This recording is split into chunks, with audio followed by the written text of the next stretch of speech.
Mixi b'ritmu maġġel ix-xogħol f'dak li kien Cafe Premier biex sal-aħħar ta' din is-sena il-Kunsill Lokali tal-Belt jibda jopera minn din il-binja li reġgħet lura għand il-pubbliku Malti. Parti oħra mill-binja stilqa' fiha berġa' residenti Beltin u uffiċini li joffru servizzi governattivi oħra.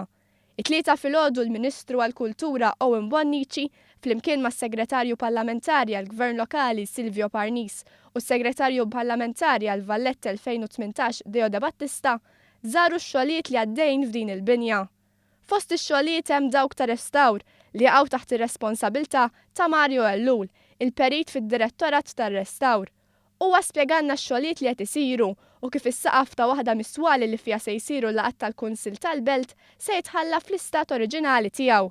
Sar il-proċess ta' restawr, jiġifieri fejn kellna ħitan, irranġajna kaħħalna tellajna koxox tal-bibien li kienu sfortunatament mitlufin, ġifri sar l-intervent fuq l-istruttura biex ġibnija kif qed taraw illum fil-bitħa.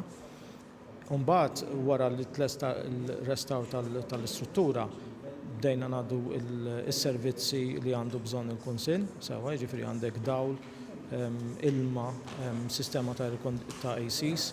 Il-Ministru għall-Kultura Owen Bonnici qal li f'dawn il-mitjum il-ħaddiema fid-Direttorat tar-Restawr ma kinux qegħdin jaħdmu biss fuq din il-binja iżda anki fuq 19 il-sit ieħor maġġuri kemm fil-Belt Valletta kif ukoll fil-Furjana.